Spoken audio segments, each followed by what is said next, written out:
ఏడవ అధ్యాయం మత్తయి సువార్త 22వ వచనం. ఆ దినమందు అనేకులు నన్ను చూచి, ప్రభువా ప్రభువా, మేము నీ నామమున ప్రవచింపలేదా? నీ నామమున దయ్యములను వెళ్ళగొట్టలేదా? నీ నామమున అనేకమైన అద్భుతములు మేము చేయలేదా అని చెప్తారు. ఒక రోజు వస్తుంది దేవుని ఎదుట నిలబడే రోజు. అప్పుడు ఏం చెప్తారో తెలుసా? ఈ సేవకులు ఎలాంటి సేవకులు? ఈ అద్భుతాలు పట్టుకొని, పేర్లు పిలవటాలను పట్టుకొని, స్వస్థత, విడుదల, తైలాభిషేక ప్రార్థనలను పేరు పెట్టుకుని జనాల్ని అడ్డంగా మోసం చేసే ఇలాంటి కొంతమంది సేవకులు ప్రభువుల వారి ఎదుట నిలవబడి, ప్రభువా మేము దయ్యాలను నిలగొట్టాం కదా మీ నామంలోనే, నీ నామంలోనే, యేసు నామంలోనే దయ్యాలను నిలగొట్టాం, యేసు నామంలోనే అద్భుతాలు చేశాం, యేసు నామంలోనే పేర్లు పెట్టి పిలిచాం, యేసు నామంలోనే మహిమలు జరుగుతున్నాయని చెప్పి ఇక్కడ దేవుడు ఉన్నాడా చచ్చిపోయాడా అని చెప్పాం కదా ప్రభువా అంటే, ఇలాంటి వాళ్ళని చూసిన దేవుడు ఏం మాట్లాడతాడు తెలుసా? ఆ రోజు ఏం మాట్లాడతాడు తెలుసా? అదే 7వ అధ్యాయం 23వ వచనంలో, అప్పుడు నేను మిమ్మును ఎన్నడూ ఎరుగను, అక్రమము చెయ్యువారలారా నా యుద్ధ నుండి పొండని వారితో చెప్పుదును. ఎవరిల్లందరూ? స్వయాన దేవుడే చెప్తాడట. ఏమని? అక్రమం చేస్తున్న వారలారా నా దగ్గర నుంచి వెళ్ళిపోండి మీరు. ఎవరిల్లో? దేవుని నామం పేరిట అద్భుతాలు చేసేవాళ్ళు, దేవుని నామం పేరిట దయ్యాలను వెళ్ళగొట్టేవాళ్ళు, దేవుని నామం పేరిట పేర్లు పెట్టి పిలిచేవాళ్ళు, దేవుని నామం పెట్టి మిమ్మల్ని మభ్యపెట్టి బతుకుల్ని నాశనం చేసేవాళ్ళు, యేసు నామం పేరిట బాప్తీసాలు ఇచ్చేవాళ్ళు, మందిరాలు కట్టేవాళ్ళు, 21 రోజు షోపుటప్ కోసం ఏడ్చి కన్నీళ్లు పెట్టిన అదే చచ్చిపోతున్నట్టు ప్రార్థనా గదిలోకి వెళ్ళిపోయేటోళ్ళు, ఇంకొక సేవకుడిని కాపీ కొట్టేటోళ్ళు, వీళ్ళందరూ కూడా ప్రభువా ఎన్నో అద్భుతాలు, సూచక క్రియలు, ఎంతోమంది రక్షణలోనికి నడిపించామయ్యా, ఎన్నో పేర్లు పెట్టి పిలిచామయ్యా అంటే, యేసయ్య ఒకటే అంటాడు, అరే అక్రమం చెయ్యువారలారా వెళ్ళిపో. పాపాన్ని ఖండిస్తూ స్వార్థ ప్రకటించు. దేవుని కొరకు విడిచిపెట్టుకో. సంపాదించుకోవటం కాదు సార్. చేయండి సార్, మీ గ్రామాల్లో సువార్త ప్రకటించండి. సువార్త లేని వారు సువార్తను ప్రకటించండి. సువార్త క్రైస్తవ్యంలోనికి రండి, అద్భుతాలు జరుగుతాయంటే మానేయండి. క్రైస్తవ్యంలోనికి ఎందుకు రావాలి అంటే, క్రైస్తవ్యంలోనికి వస్తే చచ్చిపోవడానికి సిద్ధపడాలని నేర్పించండి సార్ జనానికి. క్రీస్తులోనికి రావాలంటే అద్భుతాలు జరుగుతాయని రాకూడదు ఎవడో. క్రీస్తులోనికి వెళ్తే నేను పరలోకానికి చేరుకుంటాను, ఆయన మాత్రమే పరలోకానికి మార్గం అని చెప్పాలి. యాకోబు 3వ అధ్యాయం 1వ వచనం. యాకోబు 3వ అధ్యాయం 1వ వచనం. నా సహోదరులారా, బోధకులైన మనము మరీ కఠినమైన తీర్పు పొందుదామని తెలుసుకొని మీలో అనేకులు బోధకులు కాకుండుడి. బోధకులమైన మనము మరింత కఠినమైన తీర్పు పొందుకుంటాం కాబట్టి మీలో దయచేసి బోధకులు కాకండి. బోధకులు కాకండి అంటే అర్థం ఏంటి తెలుసా? సేవ చేయకూడదా అండి? చెయ్యండి, కానీ అన్య ప్రజలు, వ్యభిచారులు, దొంగలు, హంతకులు వీళ్ళందరికంటే కఠినమైన తీర్పు నాకు, నీకు, మనలాంటి సేవకులందరికీ ఉంటుంది.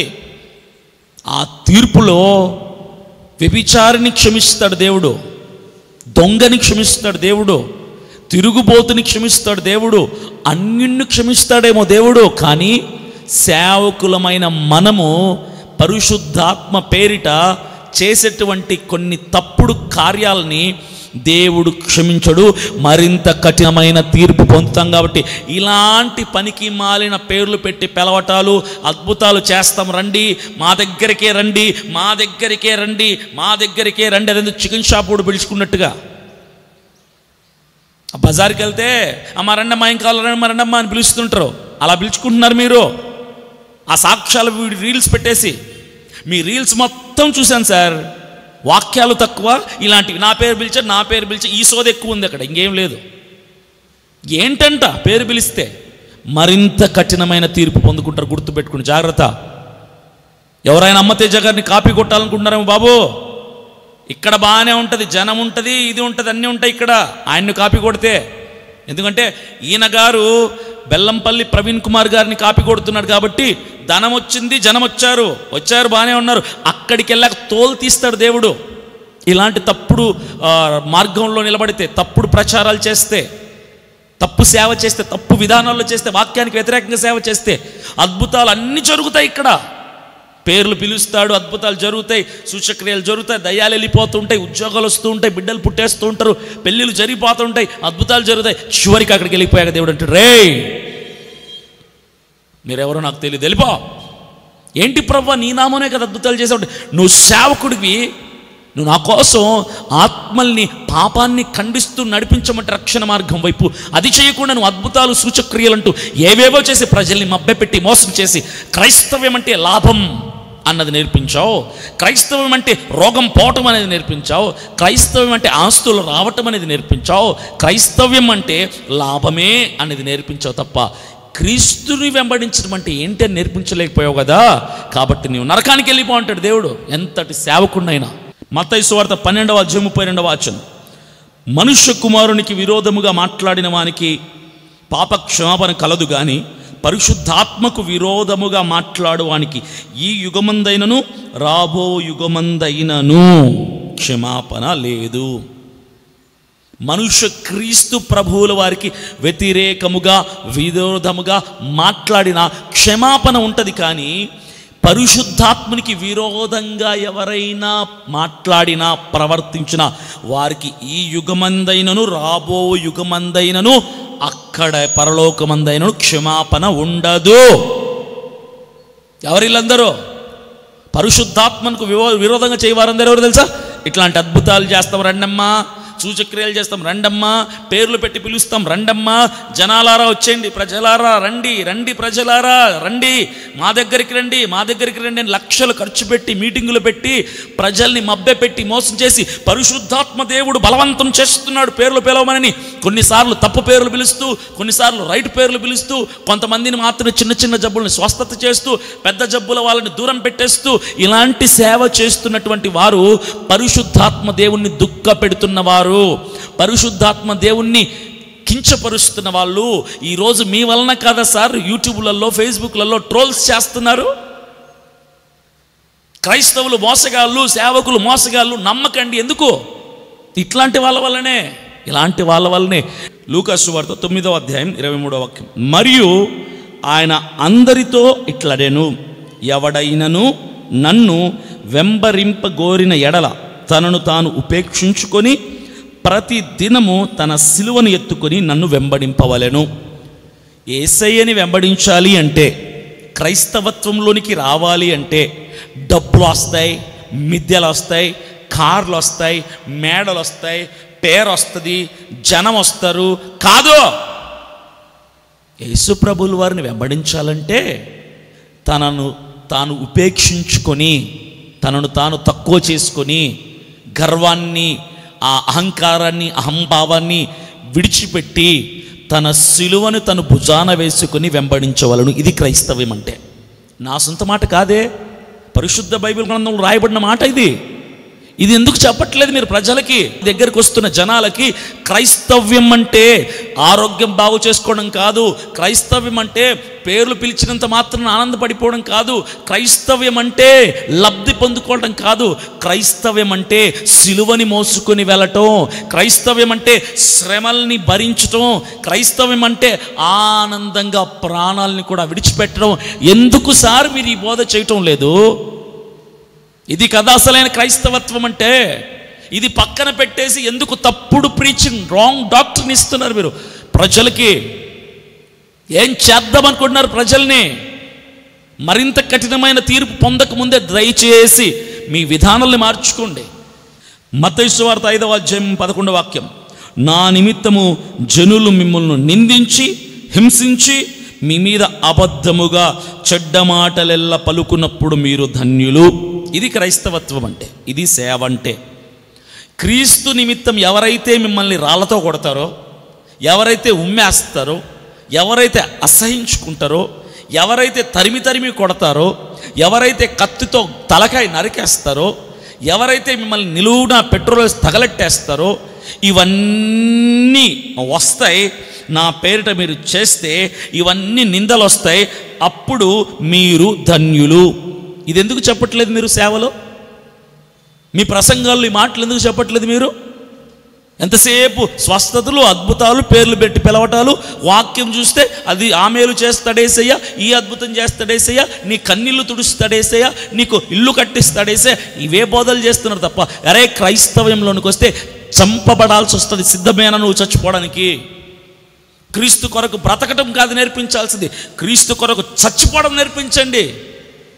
ఒక్కడొస్తానే చూద్దాం మీ దగ్గరికి వస్తున్న పిచ్చి ప్రజలందరూ కూడా ఆ గుడికి, ఆ కొండకి, ఈ రాయి దగ్గరికి, ఆ చుట్టు దగ్గరికి, ఎక్కడెక్కడికో తిరిగేసి, ఆ మంత్రగాళ్ళ దగ్గరికి, ఈ పూజారుల దగ్గర తిరిగేసి ఎక్కడా జబ్బు నయం కాకపోతే చివరిగా మీ యూట్యూబ్ చూసి మీరు చెప్తున్న అబద్ధపు సాక్ష్యాలున్నాయి కదా పలికిస్తున్నవి, నా పేరు పిలిచాడు, ఇక్కడ దేవుడే ఉన్నాడు, ఇక్కడ దేవుడు పిలుస్తున్నాడని అవి చూసి వస్తున్నారు సార్ పిచ్చోళ్ళందరూ. వాక్యం కోసం రావటం లేదు మీ దగ్గరికి, అవి చూసి వస్తున్నారు సార్. మీ దగ్గరికి వస్తున్న వాళ్ళందరూ మీరు యూట్యూబ్లో పెడుతున్నారు దొంగ సాక్ష్యాలు, వాటిని చూసి వస్తున్నారు. నా పేరు పిలుస్తాడేమో, అరే పేరు పిలిస్తే ఏంట్రా నాకు అని ఎవడు అనుకోవటం లేదు. కరెక్ట్గా పట్టుకున్నారు మీరు ప్రజల నాడి. ఏం చేస్తే నేను ఫేమస్ అవుతారో కరెక్ట్గా తెలుసుకున్నారు. నిజంగా మీరు ధన్యులే. క్రీస్తు కొరకు చచ్చిపోవడం నేర్పించడంలా, క్రీస్తు కొరకు చచ్చిపోవడం మీకు రావటంలా, ఏం చేస్తే జనాలు వస్తారో నేర్చుకున్నారు మీరు, ఎలా చేస్తే జనాలు వస్తారో నేర్చుకున్నారు మీరు. నెక్స్ట్ అదే మత్తయి సువార్త 5వ అధ్యాయం 12వ వచనం, సంతోషించి ఆనందించుడి, పరలోకమందు మీ ఫలము అధికమగును, ఈలాగున వారు మీకు పూర్వమందుండిన ప్రవక్తలను హింసించిరి. మన పూర్వీకులైన ప్రవక్తలందరూ హింసించబడ్డారు. పేర్లు పెట్టి పిలవలా, జనాల్ని ఆకర్షించుకోలా, క్రీస్తు వైపుగా ఆకర్షించారు. ఈరోజు క్రీస్తుని అడ్డం పెట్టుకొని మీరు ఆకర్షించుకుంటున్నారు ప్రజలందరినీ. ఏం చేస్తున్నారు? మన పూర్వీకులందరూ కూడా హింసించబడిన లాగా మీరు కూడా హింసించబడతారు. ఇదేం కొత్త కాదు క్రైస్తవంలో. మిషనరీస్ అందరూ కొన్ని లక్షల మంది పేర్లు చెప్తాను నేను, అందరూ చచ్చిపోయారు క్రీస్తు కోసం, చంపబడ్డారు. భార్యల్ని, బిడ్డల్ని, కుటుంబాలని, ఆస్తులన్నీ వదిలేసి వచ్చి చచ్చిపోయారు సార్. మీకు లాగా పిచ్చి స్వార్థను ప్రకటించలేదు కదా. ఒక గ్రామానికి వెళ్ళిపోయి అమెరికా నుంచి వచ్చేసి పేర్లు పెట్టి పిలిస్తే జనాలు వచ్చేవాళ్ళు, కానీ మార్పు వచ్చేది కాదు అక్కడ. ఈరోజు ప్రపంచానికి స్వార్థ విస్తరించబడిన దానికి కారణం ఏంటో తెలుసా? మిషనరీస్ వాళ్ళ ప్రాణాలు త్యాగం చేశారు, బైబిల్ని తర్జుమా చేశారు, రాని భాష నేర్చుకొని కష్టపడి స్వార్థను విస్తరింపచేస్తే మీరు ఏం చేస్తున్నారు సార్? ఈరోజు మీరు చెప్పుకునే గొప్ప తత్వం ఏముంది చెప్పండి? షోపుటప్, వెనకల ఒక 6 మంది జనం, బ్యాక్గ్రౌండ్, బలగం, బాడీగార్డ్స్. మత్తయి సువార్త 19వ అధ్యాయం 29వ వాక్యంలో ఒక మాట ఉంది, నా నామము నిమిత్తము అన్నదమ్ములనైనను, అక్క చెల్లెలనైనను, తండ్రినైనను, తల్లినైనను, పిల్లలనైనను, భూములనైనను, ఇండ్లనైనను విడిచిపెట్టి ప్రతివాడును 100 రెట్లు పొందును, ఇది కాక నిత్య జీవమును స్వతంత్రించుకొనును. ఇది ఎందుకు చెప్పడం లేదు మీ బోధలో? క్రీస్తు ప్రభువుల వారి నిమిత్తం, క్రైస్తవ్యత్వం నిమిత్తం ఆస్తులనైనా, అమ్మ నాన్నలైనా, బిడ్డలనైనా, ఇల్లునైనా, బండినైనా, పేరునైనా, ప్రాణమునైనా విడిచిపెట్టుకోవాల్సి వస్తుంది అని ఎందుకు చెప్పట్లేదు మీరు? లాభమే క్రైస్తవ్యం అంటే ఎందుకు చెప్తున్నారు? తప్పుడు బోధ. ఎందుకు సార్? ఎవరు నేర్పించారు సార్ మీకు? నాకు అర్థం కాదు. ఇవన్నీ చెడగొడుతున్నారు నెక్స్ట్ జనరేషన్ సేవకుల్ని మీరు. కొత్తగా సేవకు వచ్చేవాడు 10 మందిని చూస్తాడు, ఏ సేవకుడిలా వాడబడాలని వాడికి మీరే నచ్చుతారు. ఎందుకో తెలుసా? డబ్బు ఉంది, జనం ఉంది మీ రూట్లో. మా రూట్లో అవేముండవు. స్వచ్ఛమైన, సత్యమైన వాక్యం ఉంటుంది, పాపాన్ని ఖండించేటువంటి వాక్యం ఉంటుంది మా దగ్గర. జనం లేకపోవచ్చు, మీ దగ్గర ఉన్నది జనం లేకపోవచ్చు. అపోస్తుల కార్యములు 8వ అధ్యాయం 9వ వాక్యం, సీమోను ఒక మనుషుడు లోగడ ఆ పట్టణములో గారడి చేయుచు తానెవడో ఒక గొప్పవాడని చెప్పుకొనుచు సమరయ జనులను విభ్రాంతి పరుచుచుండెను. మరలా చదువుతానేనండి. సీమోనను ఒక మనుషుడు లోగడ ఆ పట్టణములో గారడి చేయుచు తానెవడో ఒక గొప్పవాడని చెప్పుకొనుచు సమరయ జనులను విభ్రాంతి పరచుచుండెను. మీలాంటి కొందరు సేవకులు వాళ్ళందరూ లాంటి వాడే వీడు సీమోను అనేటువంటి వాడు. ఈ సీమోన్ అనేటువంటి వాడు అద్భుతాలు చేసేవాడు, అక్కడ మ్యాజిక్లు చేసి గారడివాడు వీడు. సీమోన్ అనేటువంటి గారడివాడు, వాడి పని మ్యాజిక్లు చేయటం. ప్రజలందరూ ఆశ్చర్యపోయారు. సమరయ జనులందరూ వాడి చుట్టూ ఉండేవాళ్ళు. ఎందుకు తెలుసా? గారడీలు చేస్తున్నాడు. ఈరోజు ఫేస్బుక్లో కూడా ఒకటి వచ్చేసింది కొత్తది, హిప్నటైజ్. ఒక్క రోజులో హిప్నటైజ్ నేర్పించేస్తాం. మనం చూడంగానే పడిపోతారు జనం, చెయ్యి పెట్టంగానే పడిపోతారు జనం. వాళ్ళ పేర్లు మనం చూడకముందే చెప్పేసేయచ్చు, వాళ్ళు డోర్లో ఎంటర్ అవ్వకముందే వాళ్ళ పుట్టు పూర్వతాలు చెప్పేయచ్చు. ఇవన్నీ నేర్పిస్తాము, హిప్నటైజ్ నేర్పిస్తామని చెప్పి ఫేస్బుక్లో ఒకటి కోచింగ్ సెంటర్ స్టార్ట్ అయిపోయింది, హిప్నటైజ్. అక్కడ కూడా పరిశుద్ధాత్మ దేవుడేనా సార్? మీరు ఏం నేర్చుకున్నారో మాకేం తెలుసు? హిప్నటైజ్ నేర్చుకున్నారో లేదా ఇంకో ఏ టైజ్ నేర్చుకున్నారో, మొత్తానికి నేర్చుకున్నారు ఏదో. పరిశుద్ధాత్మ దేవుడు కాదు. మీరు నేర్చుకున్నారు ఏదో టెక్నిక్ నేర్చుకున్నారు, మీరు ఏదో గిమ్మిక్స్ నేర్చుకున్నారు. మీరు పేర్లు ఎలా పిలవాలి, మరి మనుషుల్ని పెట్టి పిలుస్తున్నారా? అది మీరు నేర్చుకున్న విద్యనా? అది అపవాది ద్వారా మిమ్మల్ని వాడుకుంటున్నటువంటి విధానమా? ఏదో ఒకటి ఉంటుంది కదా. పరిశుద్ధాత్మ దేవుడు కాదు. సీమోన్ అనే గారడివాడు సమరయ్య జనులని విభ్రాంతి పరుస్తూ ఉండేవాడు. అబ్బా ఏంట్రాయుడు, బా ఎంత గొప్పగా పిలిచేస్తున్నారా పేరు, ఎంత గొప్పగా అద్భుతం చేస్తున్నారా, ఎంత అసలు ఎలా సాధ్యమవుతుంది? నిజంగా దేవుడే. ప్రజలు పిచ్చోళ్ళు సార్. మీలాంటి వాళ్ళందరికీ ఈ పిచ్చి ప్రజలు ఆసరా. పిచ్చి ప్రజల్ని పట్టుకొని ఆట ఆడిస్తున్నారు మీలాంటి వాళ్ళందరూ. మీలాంటోడే సార్. ఆ సీమోన్ అనేటోడు కూడా గారడివాడు. ప్రజలందరూ ఆశ్చర్యపోయేటోళ్ళు వారిని చూసి. నెక్స్ట్ 10వ వచనం, కొద్దివాడు మొదలుకు గొప్పవాని మట్టుకు అందరూ దేవుని మహాశక్తి అనబడిన వాడు ఇతడే అని చెప్పుకొనుచు అతన్ని లక్ష్యపెట్టిరి. అతన్ని చాలామంది సమరయ్య ప్రజలందరూ ఏమనుకున్నారు తెలుసా? ఇతని దగ్గర దేవుడున్నాడు, దేవుడే ఇతన్ని గొప్పగా వాడుకుంటున్నాడు అని ప్రజలందరూ నమ్మేశారు సీమోన్ అనేటోన్ని. ఆ సీమోన్ అనే మెజిషియన్ని, గారడివాన్ని, వాడు చేస్తున్నటువంటి ఆశ్చర్య కార్యాలు చూసి ఆ సమరయ్య ప్రజలందరూ ఏమని నమ్మారు తెలుసా? ఇతనిలో దేవుడున్నాడు. దేవుడు లేకపోతే ఎలా జరుగుతాయి కార్యాలు? దేవుడు లేకపోతే ఎలా పిలుస్తాడు పేర్లు? దేవుడు లేకపోతే ఎలా చేస్తాడు ఇలాంటి అద్భుతం అని ప్రజలందరూ నమ్మేశారు. ఏమని? దేవుడే ఇతనిలో ఉన్నాడు. మిమ్మల్ని నమ్ముతున్నారు కదా, మీలాంటి సేవకుల్ని కొంతమంది జనం నమ్ముతున్నారు కదా మీలో దేవుడున్నాడని. అలాగా ఆ రోజు సీమోను అనే గారడి వాడిని కూడా ప్రజలు నమ్మారు, ఇతనిలో దేవుడున్నాడని. మిమ్మల్ని నమ్ముతున్నారు ఇప్పుడు మీలో దేవుడున్నాడని. లేడు. ఆ సీమోను అనే గారడి వాడిలో దేవుడు లేడు, మీలో దేవుడు లేడు.